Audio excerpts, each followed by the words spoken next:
I'm really excited about our event having the next speaker here, Dr. Jeff Thompson.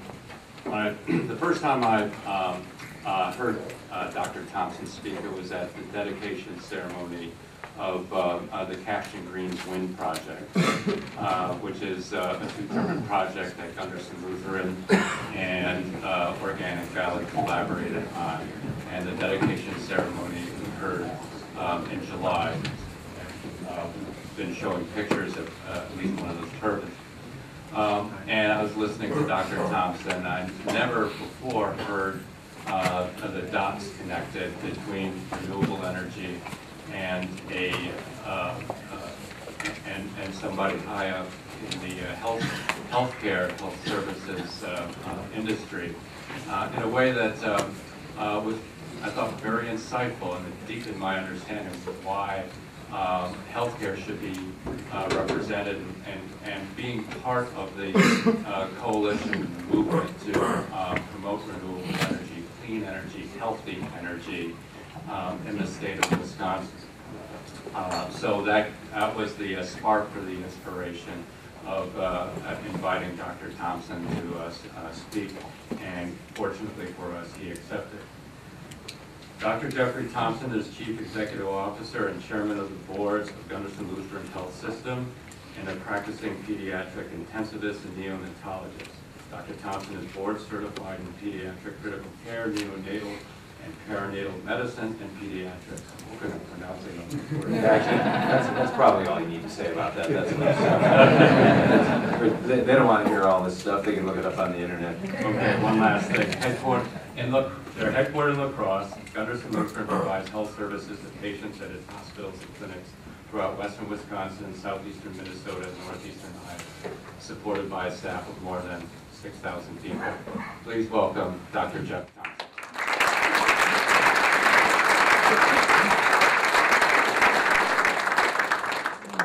Thanks for having me come. I appreciate it, and I usually cut off the things because, you know, people really want to hear about this kind of thing. And I always feel a bit of an imposter coming up here and standing because of those 6,000 employees I'm responsible for. There's probably 8 of them that's seen me in a coat and tie. I generally don't wear one at work, and they've seen me in scrubs, they've seen me in the ICU, they've seen me in every department and every clinic we have, but I don't wear a sport coat. My job here over the next little bit, and we have a 25-minute break coming up after this, and I'm going to cheat 5 minutes out of your break, so you just got to hold it. My job is to give you a little bit of the why. I am not a technical, I'm an ICU pediatrician, so you ask questions about boilers and pumps and stuff, yeah, I don't know anything about that. But if you want to know why a business, why an organization, why a particular healthcare organization went down this route to accomplish what we accomplished, that's part of the reason I'm here today. We already mentioned the organization. We're kind of Wisconsin, Iowa, and Minnesota. We're spread out over a number of places there, and we have multiple facilities and multiple communities that we're responsible for. And the fundamental bottom part of this is we feel that our job is to live the mission. The mission of healthcare is not wait till you get desperately ill, come in, take out your gizzard, and send you home. That is not our job alone, although we do that very well, and we compete on that. And if we weren't doing well on the healthcare part, the board would have never allowed us to expand out and say, we want to take care of the breadth of the community.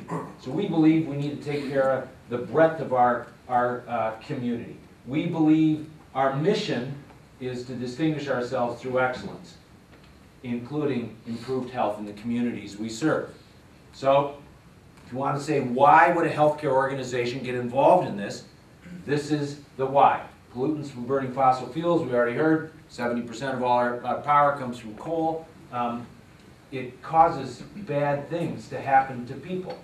Hospitals and health systems are 2.5 times more energy intense than most other school businesses that are around. Energy prices will eventually escalate. We got the natural gas dip recently, but it is part of our overall cost. we believe we can make money having a renewable portfolio. Our plan is to prove we can make money with our renewable portfolio. And waste is a big evil that is, of course, almost never talked about in the giant federal arguments about budgets and things like that. As an example, I have 2 children that are physicians that married physicians. And I said, so what do you think about waste in healthcare? What do you think? You know, some people said 10, 20%. Do you think there's 20% waste in healthcare? They all fall off their chairs laughing.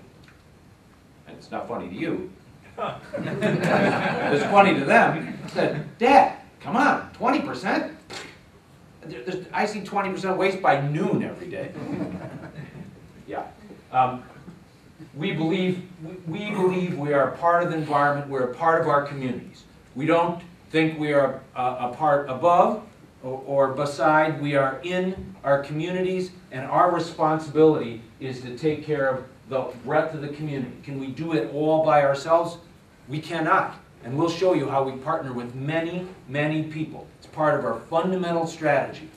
It is our responsibility, but we can't do it alone, so we will work with everybody that has the same set of values. And you're going to see a big one. I mean, some of the people are on the list of the sponsors. We have a big, long list. We also believe this. We believe that we have an effect on people outside of our realm, and we are going to take responsibility for that. We have a Global Partners program that works with people around the world. Nicaragua, the worst healthcare in the country, the worst health in the country, Pine Ridge Indian Reservation in South Dakota, and in Tanzania. Here's a young gentleman. I didn't ask him if I could use his name, so I'm not going to give you his real name. We'll call him Anga. Anga is the Tanzanian, the Swahili word for sky, but it's their same word for weather, because that's where their weather comes from. We believe that we have effect on this young man, because every time we flip a light switch in Wisconsin, a mountaintop in Wyoming gets tore up, it's brought back and burned, and it's a little cleaner than that, of course, but it's transported all the way back here to Wisconsin, back to that $16 to $18 billion of energy that comes from outside. We believe that is not necessary. We don't want to, we don't have an intention of spending our energy dollars on natural gas from Texas and coal from Wyoming. We believe we can come up with a better way. We believe that we affect things beyond us, just like the weather in Africa. For the first time, this is out of nature. There are very good data saying our dirty pollution affects rainfall in Africa. That was in Nature in 2012. We believe we have a responsibility. You say, well, that's Africa, that's too far away. How about upstate New York? Here's upstate New York. Women of childbearing age, infants and children under the age of 15 should not eat any fish species from the listed waters. You go to their website, hundreds and hundreds of lakes. This caught me. I did 5 years of my training in upstate New York. Beautiful lakes, great big mountains. It's absolutely gorgeous, and almost no fish. And if they're there, they're all full of pollutants from the Midwest. Okay, so we're healthcare providers. You can't tell me we shouldn't take responsibility for that. So we are. There's another inspiration. Early in my career, I read this book by Hawkins, Lovins, and Lovins. It's a great book about natural capitalism. It teaches you that there's no way. You can't just throw things away. They don't go away. There's no place named away. It goes to some place. And you can make money being environmentally sound. I gave that to my senior people. I told the board this is what we're going to do, and we are not quite there yet, but we're going to go after it. We said we have to take the lead. What about the federal government? Well, we've got some good help from the federal government. They can help. The state government, focus on energy. Our some legislative folks you'll meet today, we have had great help from our folks. They cannot do it by themselves. They can't do it. City and county government, heck, we have a great project you're going to see from our county government. Worked hand in glove with them. They were wonderful. By themselves, they cannot do it. Businesses have to take this on. We We can do it. Chambers of Commerce could lead more than they have. Sierra Club, they have a role as well. I'm a member of the Sierra Club. We cannot expect them to fix all this problem. We have to say it's our responsibility, and that's what we said. It's not a one-off project. It's part of our whole overall concept of how we're going to work with our community. What are we going to do with our community? We are going to improve the health and well-being of our community, and this is another piece. We're going to do it by decreasing our pollution. We're going to do it by using regional resources. We're going to do it by ultimately saving money. That's it. Pretty simple. Actually, it's pretty blunt. But here it's in our strategic plan. This is our one-page strategic plan for this organization. It's responsible for several 100,000 lives and 6,000 employees. Here's our strategic plan. And in our strategic plan, it says, this is what we're going to do, because our board believes this is part of our responsibility. And these will be available. I mean, they'll have them and they can send them to anybody that wants them. And we share these all the time. So what's our program? Well, it's not only just the energy piece that a lot of you people are interested in. Waste management, control, recycling, save over $100,000 a year. We make money on our recycling program. Our renewable program, $500,000, $700,000 a year we make on our reusable equipment program. That's real money. That's real money. We believe that. Somebody was talking about waste from construction. Well, you'd have to have a tiny building for our construction waste. We went out to our construction people in our area and say, hey, we want you to recycle the stuff that we're using from construction, because we're remodeling, we're building a new 450,000 square foot replacement hospital. They said, okay, we can do that.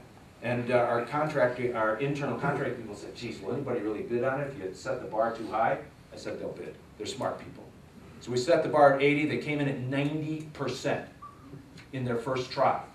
Now, on our big projects, 97, 98, 98.5% of all waste is recycled. It does not go to the landfill. We put hardly anything in the landfill. There's a lot of smart people out there. There's a lot of smart people that want to help. We can do this. We set a goal to be energy independent. That is, produce as much renewable energy as we consume by the end of 2014. We are probably going to get there. We are way ahead of any other healthcare organization in the country, and ahead of most businesses. We believe we can get there, and it's for all these reasons that I've just been talking about that. And I'm going to show you how. Here's how we're going to get there. We're going to start with conservation and mitigation measures. I know it's not sexy. It's not like putting up a big, cool wind turbine. But this is how I get other healthcare people involved. So if you're a bunch of CEOs in most healthcare organizations in the country, and you're saying, oh yeah, there we go, he's got short hair, but he's just a burnout hippie from Wisconsin from the 60s. But he's just a nut job, and he doesn't know what it costs to run a healthcare system. And I tell them the conservation part of this, I spent $2 million right off the bat. And it saves me $1 million in hard cash every single year. Now I want you to look in your checkbooks or your savings account and see where you get that kind of return. Because I can't find any other place. It is the absolute best return I have going. So we have a number of things we're going to do here. We're going to, we have conservation projects. The wind at Lewiston is Lewiston, Minnesota. The landfill project I'm going to talk to you about, that's a landfill biogas project piped right to our northern campus. Cashton winds with our friends at Organic Valley, amazing partners. Our biomass boiler is installed. It isn't working yet. Our ground source heat pump, 150 wells, 400 feet deep, is absolutely performing magnificently. It's one of our advantages. You got to use what you have, but we happen to be low. The water table is just 50, 70 feet below us. So we have these sealed wells that go down into the water table, and it is a massive heat sink. We can cool the place for almost pennies. It's a great plan. And then we have a dairy digester project here in working with the Dane County partners. It is absolutely terrific. We have a little bit that we haven't quite finished in design and development, but we have 2 years to get that up and going. So, no one magic bullet. No one magic thing's going to get us there. But when we start talking about conservation, wind, landfill biogas, dairy biogas, biomass, a biomass boiler, what's powering that? Coal from Wyoming? Yeah, I don't think so. Natural gas from Texas? Nope. It's hardwood chips from Wisconsin, Minnesota, and Iowa. What are those hardwood chips being used for right now? Nothing. They are rotting. They're sitting on the ground rotting, and for the price of transporting to our place, we can burn them in a very high-tech boiler and not only generate electricity, but generate heat, steam, for most of our campus. Local energy. The landfill.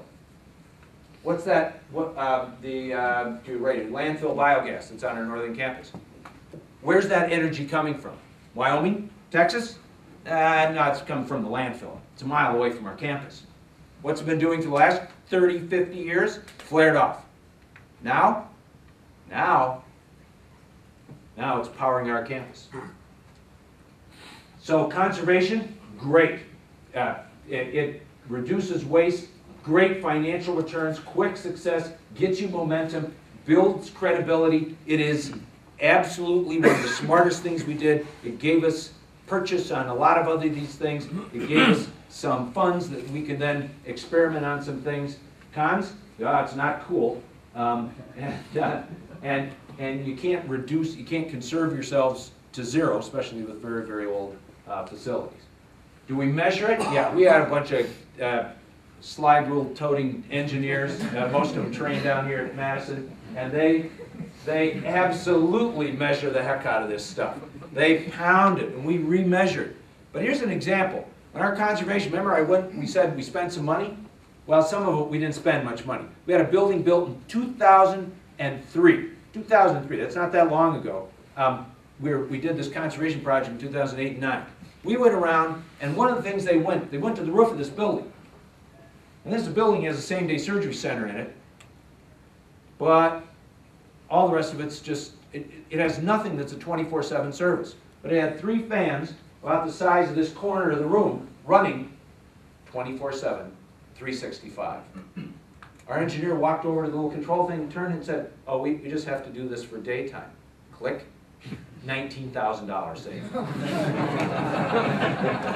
He was all proud. I'm saying, $19,000 saved? What about the $100,000 we just wasted over the last 5 years? Conservation is a big deal. Despite adding square footage, the red line, we've been able to hold our overall energy consumption flat by continual conservation measures and very rigid building plans. So where's the payoff? Well, our solar hot water project at the daycare is a nice educational thing. We are getting a bit of a payoff at our renal dialysis for solar hot water. The brewery biogas turned out to not be a good financial payoff. It was a great political payoff, not good financial, because they added a bunch of sulfur into their cleaning things. We had to put a chemical plant in front of it to it's part of being on the bleeding edge. We bled hard on this one. Solar PV panels, they're good. We have them up. The payback period's really pretty long. Wind farms should be better. Wind farms in Wisconsin are better than Minnesota. Our pay, what we get paid in Minnesota is dreadfully low. We're working with legislative stuff to try and improve that. The dairy biogas should be great. And the landfill biogas from waste. The county gets $150,000 they've never got before. Gundersen saves $350,000 they never got before. And we have a whole campus of over 1,200 staff who are heated, powered, cooled by complete natural gas that was wasted a few years before. They're very proud of that. Another point I'll make a little later. So here's the brewery project. Remember I just said how we're out on the bleeding edge and this one didn't work out so well financially? This was, I don't know when this is 2009, 8, somewhere, 8, yeah. Health grades came out, great reports, said, yeah, Gundersen, one of the best organizations in the country. Everybody been there, thousands of people wouldn't die. Great clinical reports. Well, that's good. That's good because that's what we're really all about. We're supposed to take care of patients. So, you know, I get 2 emails, 3 attaboys, 1 little note from some little old lady saying it was really good. Okay, so then this came out. Green power is on. Gundersen and the brewery work together to generate electricity from methane. Dozens and dozens of emails. Big news. Radio took it up. Everybody took it. It went viral on the internet all over the place, and we got tons of recognition. The point? We're not alone in this. There's a lot of people that are very excited. We have people interviewing for jobs as surgeons and interns, family medicine people that say, I sorted you out from the group because of your sustainability program. The chancellor at the university, the other University of Wisconsin, the one in LaCross, not Madison, says over 30% of all the students coming in have sustainability as a value set, not a hobby, a value set. So, one size isn't going to fit all. We have lots of partners. You have to work with people that have some experience. A lot of them are at this conference, and we appreciate the help. The board developed a mindset. You know, any organization has a certain amount of savings. We said this is a reasonable amount of savings. Is the financial return on investment going to be as good as maybe this or that? Well, we're not sure. Some of it's hard to predict. But we know there's many other returns on this investment. There's, of course, the big turbines. The big turbines go up, they look really cool. Well, you know, we got a lot of positive press. This is, you know, the big turbines we put up in Minnesota financially are barely skating along. The ones we put up in Cashton are really doing quite well. Joint venture with Organic Valley, it's working, it's producing what it's supposed to produce. We have a good partner, it's all good. Here's that gas project. They wanted pictures of the project just from the landfill over to our campus. It is a great partnership with the county, great pride, and financially doing really well. Good return on that investment. Building a replacement hospital, very old, very crappy, hard to heat, hard to cool hospital. So this whole section on the left is a brand new part of the hospital. An average hospital in the country, new or old, has about 253 kBTU per square feet. That's a matter of how much energy is used per year. So I talk with the architects. I say, what's your plan? Oh, we're going to come in good. You guys are all about this green stuff. We're going to come in the low 200s. I said, I read stuff in Europe. They're in the 80s. Don't tell me the low 200s is a good thing. So, Europeans, they sweat in the heat, they freeze in the cold, they keep their windows open. It's a different regulation. I said, yeah, well, okay, so I'm going to give you a little space. 115, that's all you get. Impossible, impossible, they said. Whine, moan to somebody else. I said, you want the job or not? 115 it is. We have a year from opening. They're about at 120. They still are trying to figure out how to value engineer 5 more kBTUs out of the geothermal help. You know, there's a bunch of things how they did it, but just don't believe just because it hasn't been done you can't do it. Our geothermal, I already said, is online and working. It is underutilized. When the new project comes on, it'll have more stuff to cool, but it is functioning very, very well. We get help on these projects from Focus on Energy, but the lion's share of the funding has to come from a long-term investment from the organization. The biomass boiler I already talked about. We're pretty proud and excited about it. It not only takes local renewable energy, but it provides a source on our campus for generating electricity besides just the big diesel generators that we use as a backup. So we have 2 methods of generating electricity in the case of a disaster. Healthcare in general consumes massive amounts of energy. Reducing that energy is going to be good for our environment and good for other people. There's a national coalition, the Healthy Hospital Initiative. If you want to look at how a coalition of organizations can do something, we were invited to the White House. I got to speak at the White House a few months ago about what we're doing. Gundersen, tiny little Gundersen, compared to all of Kaiser and all of the Cleveland Clinic. But we're there because we had got so much done. We had got so much done.